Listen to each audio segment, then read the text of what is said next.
Speaker view, there we go. So we're not on all little tiny boxes. Huh.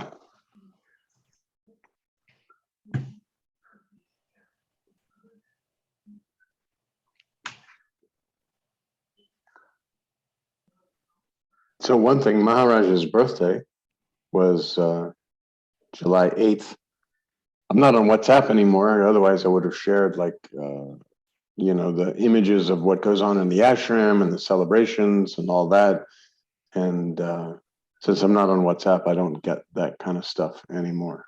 So, however, if anyone's watching this video and is from the ashram, feel free to send that along and I'll post it up. So.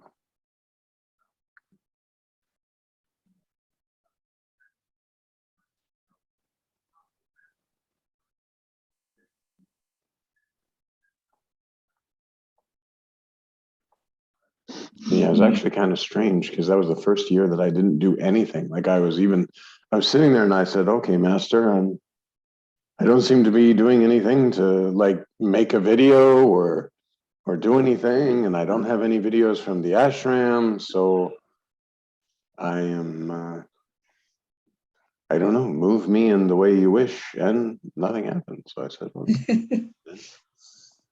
Jai Guru.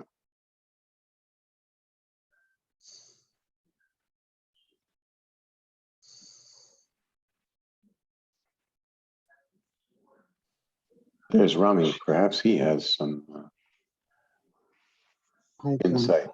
Hey, Rami, I was just talking about the July 8th was Sri Ramakant Maharaj's birthday. I think Jayanti or whatever. So, yeah, Jayanti. Jai Guru.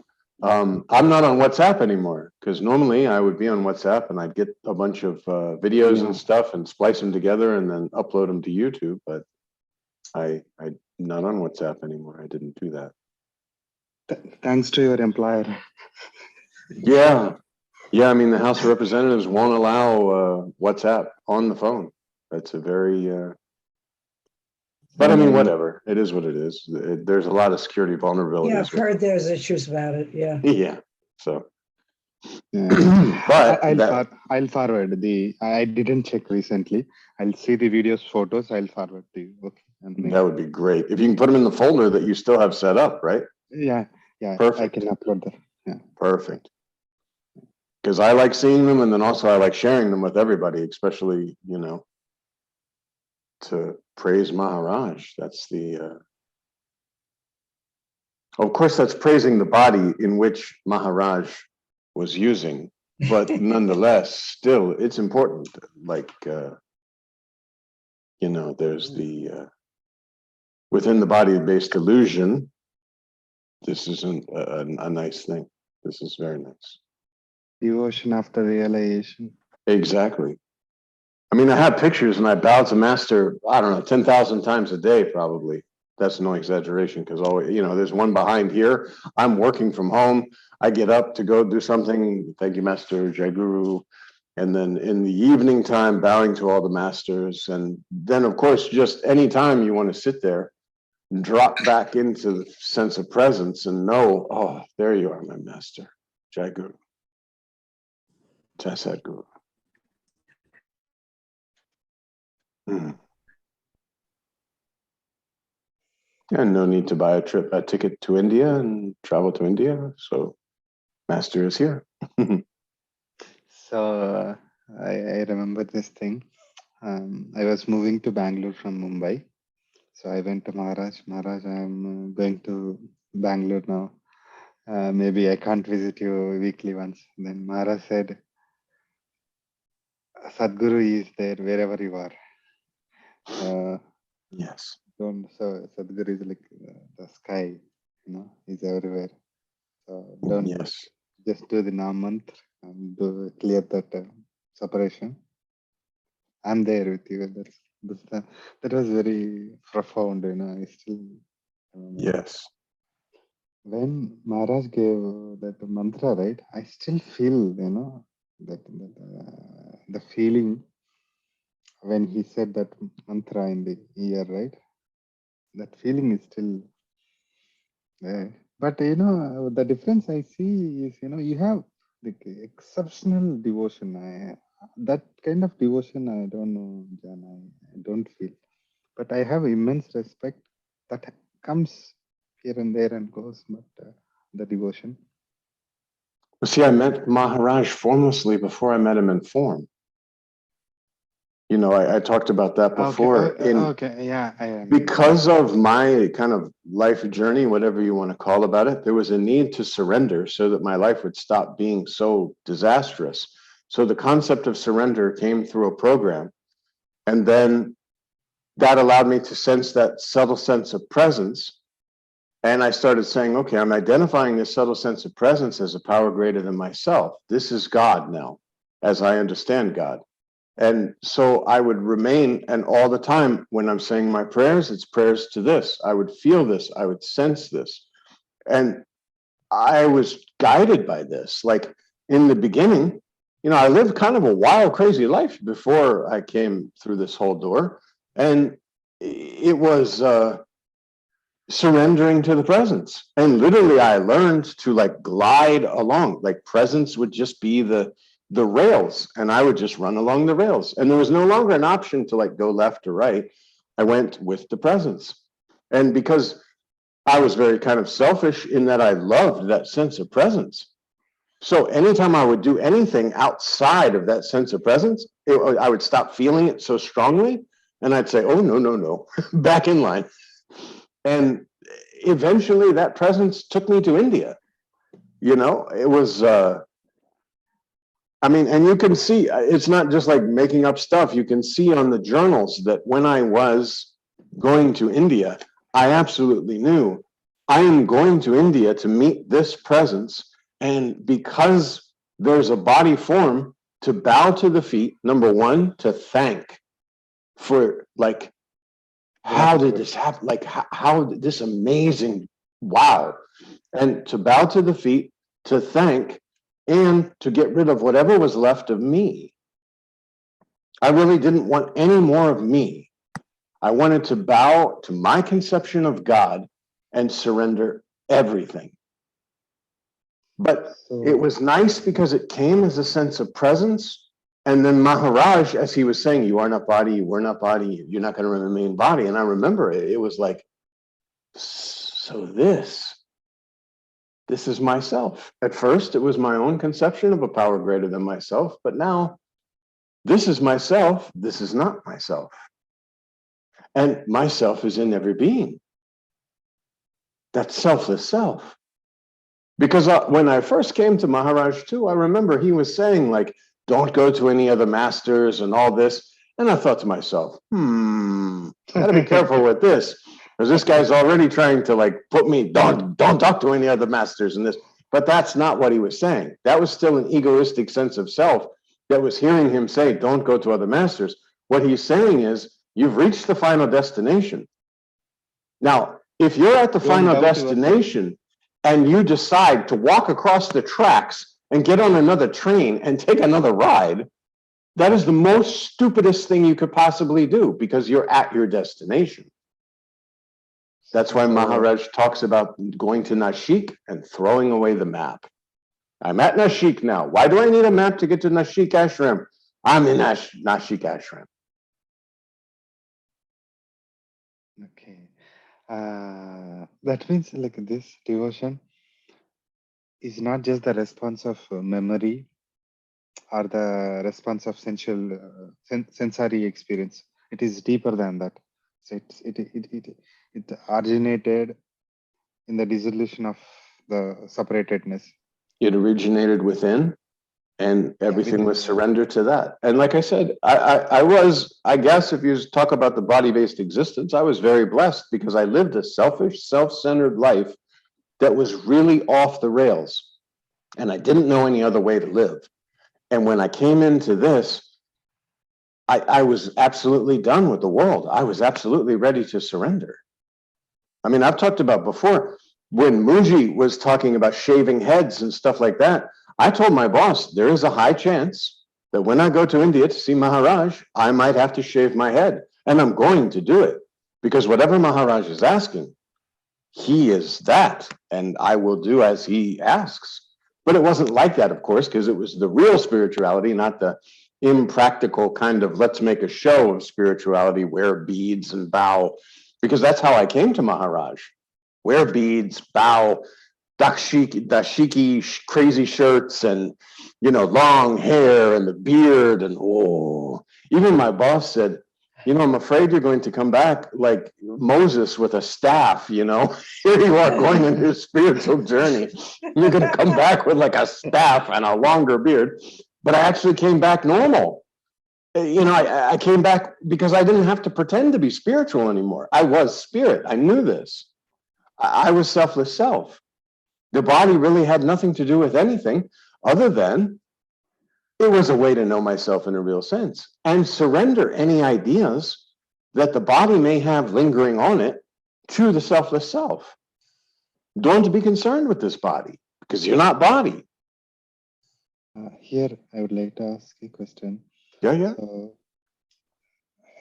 you said don't bother with the body, but I feel, John, like not as I feel.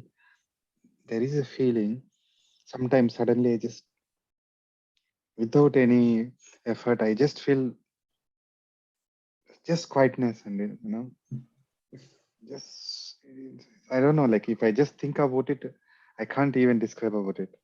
But somehow my other experiences, sensual experience, maybe some good food or something, someone praising or validating the ego, these kind of things somehow precedes this thing. How did you overcome that? Now whenever I try to contact you beyond this calls, you never seem to show any interest. I don't think that you are doing that purposefully. I feel like you are completely detached. So that kind of detachment, how does it happen? I mean, as far as, people email me and stuff like that and ask different various questions. And in the moment, a response will be sent, and that's it. And sometimes, like, I'll be watching TV and it'll come up and then it'll say something. And I'll say, okay, we'll look tomorrow, what this is. There's not a me trying to be a teacher or trying to provide answers or trying to be a guide. It's just not there. Like, there's, who's going to do this? It's your own selfless self that's doing this. The thing about the 7:15 every Tuesday night is it's on the calendar and it's something that Maharaj asked me to do. And so I'm doing it. And that's how it comes about. So every Tuesday night at 7:15, it comes on. But other than that, I don't think, what we're going to talk about, or you know what I'm saying? You don't prepare like a little speech or anything. It's spontaneous in the moment. As far as food, I'll tell you, and this is going to sound ridiculous, but every single day when I eat my lunch and I'm listening to bhajans, I always, again, turn and say, thank you, Master. Another amazingly delicious lunch. Thank you. But it's not like something that it's spontaneous. And every lunch is very delicious because I'm experiencing it in the moment. And it's not when you're not having expectations about a timeline and something happening, it's just scenes appearing and disappearing, but you're 100% in it in the moment. As if you're channel surfing. I think I've shared this before. You sitting and looking at the TV and you channel surf. You go in, you start to watch a show and you get totally lost in the show, and yet, boop, okay, turn to the next show. Oh, look at this show. Now I'm totally involved in this show. Boop, okay, next show, totally involved in this show. But I don't sit there and say, I wonder what happened in that other show, or how that happened, or how this is coming, or will I ever experience that again? No, it's spontaneous in the moment. When you know yourself in a real sense. And what you're talking about, this subtle sense of presence, no matter what is happening, remain there and then move outward. Because this subtle sense of presence is everything everywhere. And you understand too that The world is a spontaneous projection on your presence. And thoughts and ideas and beliefs that you're impressing reflect. So if you're saying, okay, this sense of presence, this is myself, or even, like we said in the beginning, the baby steps of there's a sense of presence that I feel in meditation. I'm going to call this God. God, help me to remove everything that I believe is separating me from you. It's not true, but help me do this. Because all the books, everything, it points to one thing. Accept your selfless self. There's no God, no Brahman, no Paramatman, no master. Nothing is there. So even when this concept of duality is used to worship the God that's separate from you, God is presence. Okay, I remain with presence. Now the fun thing is, the I that believes it's separate, remaining with the presence that it believes is separate, is presence to presence. Presence remaining with presence. Presence discovering itself by removing all the body-based illusory layers. Oh, so that I am that.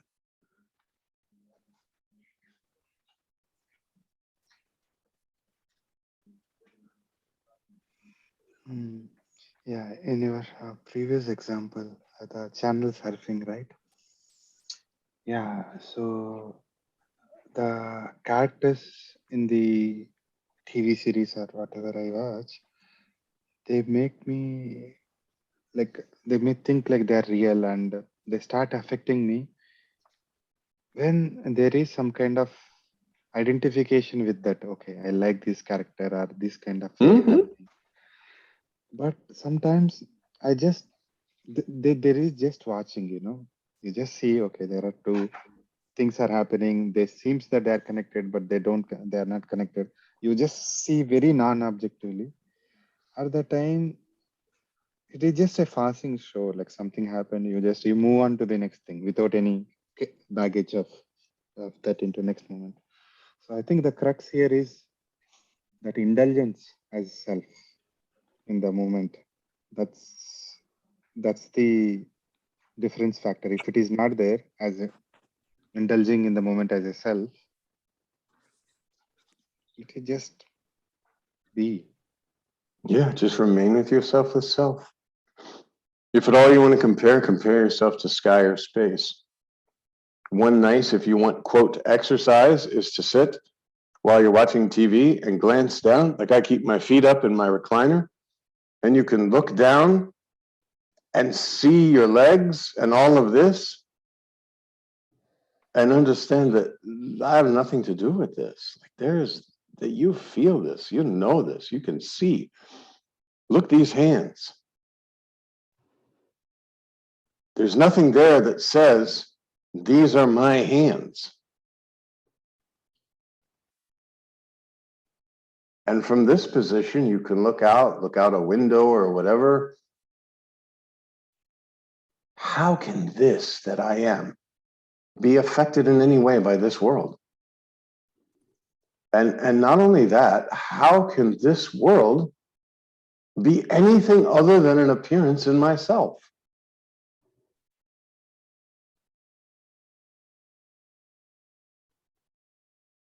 If at all you want to compare yourself to sky or space. The space in the room knows itself with this lump of goo that I exist. And because of this sense of existence, I see a room. But the room is within the space.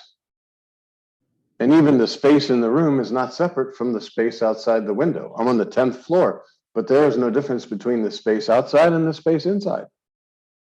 There's an illusory concept of separation called walls. That's where they talk about the jar and the space inside the jar and the space outside the jar. If the jar is broken, where does the space inside the jar go? It doesn't go anywhere because it never was inside the jar. It's only our conceptual understanding that some jar is containing the space. Or as Nisargadatta Maharaj points out, gold. The gold are the ornaments, but gold is gold. Doesn't matter if it's formed into whatever kind of ornaments and all kinds of nice niceties. It's still gold. We say it's an ornament, it's a necklace, it's an earring, but gold is gold. Or water and waves. Water is water. Waves appear and disappear within the water. Are the waves dying? Is the journey of the wave to the shore a life? No. Sky and space. Knowing myself in a real sense and looking from this position of, you could say just I, but even that just I is not there. It's just a seeing without a seer, and without the concept of a knower knowing something to be seen. There is nothing.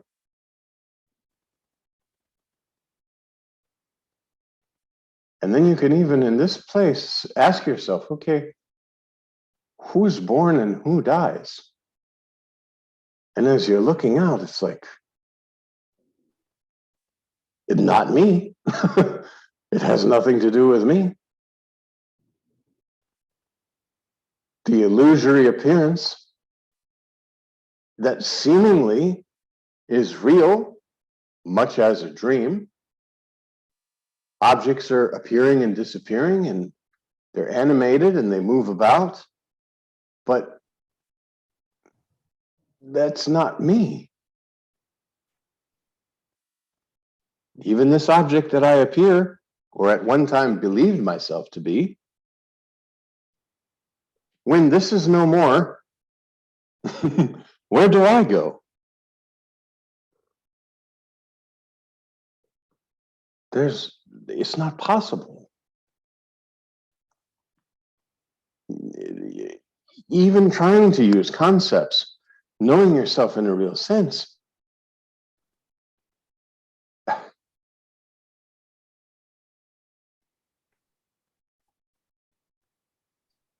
that you are.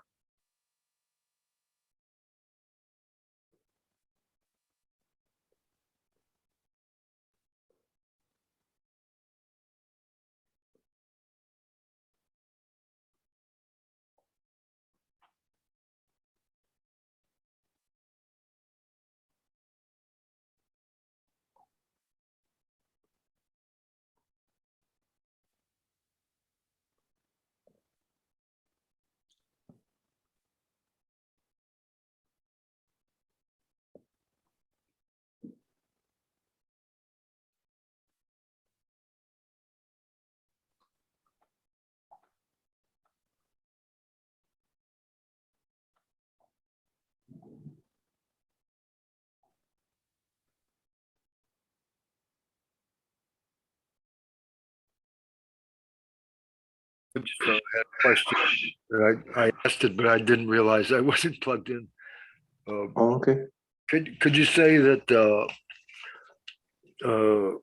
self of self knows, but it doesn't know itself? Because if it did know itself, it wouldn't be itself. Kind of like that. You can know yourself through body form. Yeah, but sometimes you say, the self of self